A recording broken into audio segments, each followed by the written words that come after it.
الرجیم بسم اللہ الرحمن الرحیم افغیر دین اللہ یبغون ولہ اسلم من فی السماوات والارض طوعا وکرہا والیہ یرجعون۔ افغیر دین اللہ، کیا اللہ رب العزت کے دین کے علاوہ کسی اور دین کو یہ لوگ تلاش کرتے ہیں؟ وَلَهُ أَسْلَمَ مَنْ فِي السَّمَاوَاتِ وَالْأَرْضِ، حالانکہ اللہ رب العزت کے سامنے سب نے گردنیں جھکائی ہوئی ہیں، جتنی مخلوقات آسمانوں کے اندر ہیں اور زمین کے اندر ہیں، طوعاً خوشی خوشی، وکرہاً اور کچھ نے مجبوری کے ساتھ، چاہے خوشی کے ساتھ کرے یا کوئی مجبوری کے ساتھ کرے، گردن اپنی سب نے کس کے سامنے جھکانی ہے؟ اللہ کے سامنے جھکانی ہے، اس کے علاوہ کوئی چارہ کار نہیں ہے۔ وَإِلَيْهِ يُرْجَعُونَ، اور سب کے سب نے جتنی مخلوقات ہیں ساری مخلوقات نے اللہ ہی کی طرف لوٹ کر جانا ہے۔ قل، اے نبی مکرم صلی اللہ علیہ وآلہ وسلم، آپ ارشاد فرما دیجئے، آمنا باللہ، ہم ایمان لائے اللہ پر، وما انزل علینا، اور اس پر جو ہماری طرف نازل کیا گیا یعنی قرآن مجید پر، وما انزل علی ابراہیم، اور ان پر جو نازل کیا گیا حضرت ابراہیم، حضرت اسماعیل، حضرت اسحاق، حضرت یعقوب، والاسباط، اور ان کی اولاد پر، وما اوتی موسیٰ وعیسیٰ، اور جو کچھ دیا گیا حضرت موسیٰ اور حضرت عیسیٰ علی نبینا علیہ الصلوۃ والتسلیم کو، والنبیون من ربہم، اور جو کچھ تمام نبیوں کو دیا گیا ان کے پروردگار کی طرف سے، ہم ان سب پر ایمان لائے۔ لا نفرق بین احد منہم، ہم ان میں سے کسی نبی کے درمیان کوئی فرق نہیں کرتے، ونحن لہ مسلمون، اور ہم سارے کے سارے قبول کرنے والے ہیں، اسلام لانے والے ہیں۔ کل ہم نے میثاق النبیین پڑھا تھا۔ اللہ رب العزت نے نبی مکرم صلی اللہ علیہ وآلہ وسلم کے حوالے سے تمام نبیوں، رسولوں، پیغمبروں سے جو عہد لیا تھا، جو وعدہ لیا تھا، کل ہم نے اس کے متعلق پڑھا تھا۔ آج اسی عہد، اسی میثاق، اسی وعدہ کی تھوڑی سی اللہ تبارک و تعالی نے وضاحت فرما دی ہے۔ سب سے پہلے فرمایا افغیر دین اللہ یبغون، اے نبی مکرم صلی اللہ علیہ وآلہ وسلم، یہ بدبخت کیا چاہتے ہیں؟ کیا انہیں اللہ کے دین کے علاوہ کوئی اور دین چاہیے؟ اللہ کا دین کیا ہے؟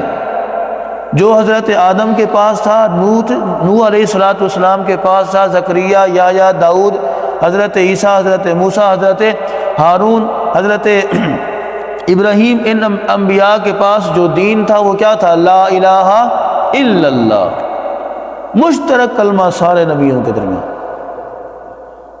کوئی معبود نہیں ہے اللہ کے سوا، سمپل سی بات۔ جو نبی دنیا میں تشریف لائے ان سب نے آ کر لوگوں سے یہی کہا، لوگوں اللہ کے علاوہ کسی کی عبادت نہ کرو، اللہ کے علاوہ کسی کو اپنا معبود الہ نہ مانو، اللہ کے علاوہ کوئی رب نہیں ہے، ایک اللہ ہے۔ تو فرمایا یہ کیسے کہہ سکتے ہیں؟ ہم حضرت موسیٰ کو مانتے ہیں، اے نبی مکرم آپ کو نہیں مانتے؟ یہ کس طرح کہہ سکتے ہیں؟ ہم حضرت عیسیٰ کو مانتے ہیں، آپ کو نہیں مانتے؟ یہ کس طرح یہ دعویٰ کر سکتے ہیں کہ ہم تو حضرت ابراہیم علیہ السلام کے دین پر ہیں؟ اگر حضرت ابراہیم علیہ السلام کی ملت، آپ کی شریعت، آپ کے دین کو پڑھا جائے، وہاں پر بھی یہی درس تھا، بلکہ حضرت ابراہیم علی نبینا وعلیہ الصلوۃ والتسلیم کی ساری عمر مبارک اسی شرک کے خلاف جہاد کرتے ہوئے گزری ہے۔ آپ نے بتوں کو توڑا، آپ نمرود کے سامنے ڈٹ گئے، آپ چیخے کے اندر کود گئے، آپ نے ہجرت کی، گھر بار چھوڑا، علاقہ چھوڑا، بلکہ 2 مرتبہ آپ نے ہجرت کی۔ پھر آپ اپنی بیوی اور اپنے بچے کو بیابان وادی کے اندر چھوڑ کر چلے گئے۔ یہ ساری قربانیاں کس لیے تھیں؟ ایک ہی مقصد تھا، وہ یہ تھا اللہ رب العزت کی توحید کا بول بالا ہو اور شرک کا منہ کالا ہو۔ تو فرمایا وہ تو سارے کے سارے جتنے بھی انبیاء، پیغمبر، رسول تشریف لائے، ان سب نے اپنی زندگیوں کا مقصد ایک بنا لیا تھا کہ کسی طریقے سے اللہ رب العزت کی بندگی، اللہ رب العزت کی عبادت ہو اور اس روئے زمین پر اللہ رب العزت کے نام کا بول بالا ہو۔ افغیر دین اللہ یبغون، کیا اللہ کے دین کے علاوہ کوئی اور دین موجود ہے؟ کیا تم تلاش کرتے ہو؟ کیا چاہتے ہو تم؟ وَلَهُ أَسْلَمَ مَنْ فِي السَّمَاوَاتِ وَالْأَرْضِ، آگے اللہ نے فرمایا جتنی مخلوقات ہیں آسمانوں کے اندر ہیں یا زمین کے اندر ہیں یا ان دونوں کے درمیان ہیں، أَسْلَمَ مَنْ فِي السَّمَاوَاتِ وَلَهُ، اسی اللہ کے سامنے، اسی اللہ کے سامنے جھکی ہوئی ہیں، اپنی گردنوں کو جھکائے ہوئے ہیں۔ من فی السماوات والارض، جتنی مخلوقات آسمانوں کے اندر ہیں اور جتنی زمین کے اندر ہے، جتنی ان دونوں کے درمیان کے اندر ہیں۔ طوعاً، ایک لفظ یہ کہا طوعاً، خوشی خوشی، طوعاً خوشی خوشی اپنے آپ کو انہوں نے جھکایا ہوا ہے، اپنے آپ کو تابع کیا ہوا ہے، کس کے؟ اللہ رب العزت کے۔ وکرہن، اور کچھ مخلوق ایسی ہے جو خوشی خوشی تو نہیں کرتی، لیکن اللہ پھر ایسے لوگوں کو جھکانا بھی جانتا ہے۔ وہ خوشی خوشی تو نہیں، لیکن مجبور ہو کر وہ اللہ کے سامنے جھکے ہوئے ہیں۔ وَإِلَيْهِ يُرْجَعُونَ، آگے فرمایا کہ خوشی خوشی جھکنے والے ہوں یا مجبوری کے ساتھ جھکنے والے ہوں، ان سب نے لوٹ کر کس کے پاس جانا ہے؟ اللہ کے پاس جانا ہے۔ جب اللہ کے پاس جائیں گے تو اللہ رب العزت انہیں ان کے سارے اعمال بتا دے گا، کھول کھول کر بتائے گا کہ یہاں پر تمہیں یہ کرنا چاہیے تھا اور تم یہ کر کے آئے۔ آگے فرمایا قُلْ آمَنَّا بِاللَّهِ، اے نبی مکرم صلی اللہ علیہ وآلہ وسلم آپ ان کو بتا دیجئے، آپ ارشاد فرما دیجئے آمنا باللہ، سب سے پہلے تو ہم ایمان کس پر لائے؟ اللہ پر ایمان لائے۔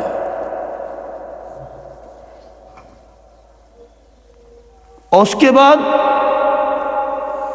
وما انزل علینا، اس کتاب پر بھی ہم ایمان لائے جو ہماری طرف نازل کی گئی، اور وہ کتاب کون سی ہے؟ قرآن مجید۔ یہ وہ کتاب ہے، یہ ایسی جامع کتاب ہے، ایسی حکمت بھری کتاب ہے جس نے سارے انبیاء اور ساری آسمانی کتابوں کا احاطہ کر لیا ہوا ہے، سب کا نچوڑ بیان کر دیا گیا اس کتاب کے اندر۔ وما انزل علی ابراہیم و اسماعیل و اسحاق و یعقوب والاسباط، حضرت ابراہیم، حضرت اسحاق، حضرت یعقوب اور حضرت یعقوب کی اولاد جتنی بھی ہے، کیونکہ بنی اسرائیل کا سلسلہ سارا وہاں سے چلا نا، جو حضرت ابراہیم علیہ السلام کی اولاد کا جو سلسلہ نسب حضرت اسحاق سے چلا وہ بنی اسرائیل بن گئے، اور جو حضرت اسماعیل سے چلا وہ بنی اسماعیل بن گئے۔ تو اسی لیے اللہ نے فرمایا کہ ابراہیم کی ملت، حضرت اسحاق کی ملت، حضرت اسماعیل کی ملت، حضرت یعقوب کی ملت اور ان کی اولاد کی ملت، وہ سب کیا تھی؟ وہ یہی ہے لا الہ الا اللہ، اللہ کے علاوہ کوئی معبود نہیں ہے، کوئی بندگی کے لائق، عبادت کے لائق نہیں ہے، ایک اللہ ہے جو عبادت کے لائق ہے۔ آگے فرمایا وما اوتی موسیٰ و عیسیٰ، تورات کھول کے پڑھو، انجیل کھول کے پڑھو جو حضرت موسیٰ اور عیسیٰ علیہ السلام کو دی گئی، اس کے اندر بھی یہی درس ہے، یہی سبق ہے، بھی اللہ ایک ہے، اللہ کے علاوہ کوئی معبود نہیں ہے۔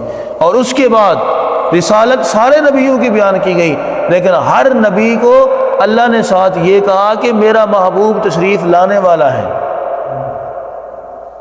میرا محبوب تشریف لانے والا ہے، جب وہ تشریف لے کر آ جائے گا تو پھر تم ختم، پھر تم سب کی حیثیت بطور نبی ختم ہو جائے گی، اگر وہ تمہارے زمانے میں تشریف لے کر آئے، اگر وہ تمہارے زمانے میں تشریف لے کر آ گئے تو پھر بحیثیت نبی تمہاری حیثیت کیا ہو جائے گی؟ ختم۔ پھر میرے نبی کا سکہ بولے گا، میرے نبی کا بول بالا ہوگا۔ تو جب اللہ رب العزت ہر نبی سے یہ عہد لے رہا ہے اور ہر نبی اپنی امت سے یہ عہد لے رہا ہے، ہم نے کل ہی پڑھا ہے نا، ہر نبی اپنی امت سے یہ وعدہ لے رہا ہے کہ جب وہ نبی تشریف لے کر آئیں تو پھر ہمیں تم چھوڑ دینا، اس نبی کے پیچھے چلے جانا صلی اللہ علیہ وسلم۔ جب ان کے پیچھے جاؤ گے تو تمہاری دنیا بھی کامیاب، تمہاری آخرت بھی کامیاب ہو جائے گی۔ اگر تم ان کو چھوڑ دو گے، اگر ان کی خلاف ورزی کرے گے، اگر ان کی توہین کرو گے، اگر ان کی رسالت کا انکار کرو گے، تو پھر خسرت دنیا والآخرہ، دنیا کے اندر بھی نقصان اٹھاؤ گے اور آخرت کے اندر بھی نقصان اٹھاؤ گے۔ لا نفرق بین احد منہم۔ اب یہاں پر نبی مکرم صلی اللہ علیہ وآلہ وسلم نے فرمایا ہم یہ نہیں کر سکتے کہ فلاں نبی بڑے اچھے تھے، خدا نخواستہ فلاں اچھے نہیں تھے، نہ۔ 1,24,000 پیغمبر رسول نبی جو تشریف لائے، فرمایا ہم ان سب کو برابر مانتے ہیں، کیونکہ سب کا جو مقصد تھا وہ ایک تھا، سب کا کام جو تھا وہ ایک تھا، اور سب کی دعوت ایک تھی، اور سب کا دین ایک تھا۔ اسی لیے کسی نبی کے درمیان ہم فرق نہیں کرتے، ہم سب کو اللہ کا رسول مانتے ہیں۔ ہاں، فضیلت کے معاملات کے اندر اللہ نے جسے فضیلت دی ہے اسے مانیں گے، وہ اللہ کا فیصلہ ہے، وہ کسی انسان کا فیصلہ نہیں ہے۔ وَنَحْنُ لَهُ مُسْلِمُونَ۔ پھر آپ نے فرمایا ہم سارے کے سارے لہو، اللہ کے لیے، لہو اللہ کے لیے، مسلمون تسلیم کرنے والے ہیں، قبول کرنے والے ہیں، ماننے والے ہیں، اپنے آپ کو اللہ کے حوالے کرنے والے ہیں۔ تو پتہ یہ چلا کہ ہمارا جو زندگی کا مقصد ہے وہ کیا ہے؟ 2 مقصد ہیں ہمارے۔ ایک مقصد اللہ رب العزت کی توحید کا اعلان، اور دوسرا نبی مکرم صلی اللہ علیہ وآلہ وسلم کی رسالت پر ایمان۔ کوئی توحید کا اعلان کرتا ہے، رسالت کا انکار کرتا ہے، مسلمان نہیں ہے۔ کوئی رسالت کا اقرار کرتا ہے، توحید کا انکار کرتا ہے، تو وہ بھی مسلمان نہیں ہے۔ دونوں چیزوں کو برابر لے کر چلنا پڑے گا، دونوں چیزوں کو برابر لے کر چلنا پڑے گا، توحید کا اقرار اور رسالت کا اقرار، دونوں کو برابر لے کر چلیں گے تو ایمان ہوگا۔ اگر ان میں سے کسی کے اندر بھی کوئی کمی کوتاہی کی، اپنی طرف سے کچھ ملانے کی کوشش کی، تو ایمان کا وہ درجہ نہیں رہے گا۔ دعا ہے اللہ رب العزت مجھے آپ کو سمجھ عطا فرمائے، اللہ ہمیں عمل کی توفیق عطا فرمائے، اللہ ہمیں دنیا کے اندر بھی کامیابی عطا فرمائے اور آخرت میں بھی کامیابی عطا فرمائے۔ وآخر دعوانا ان الحمد للہ رب العالمین۔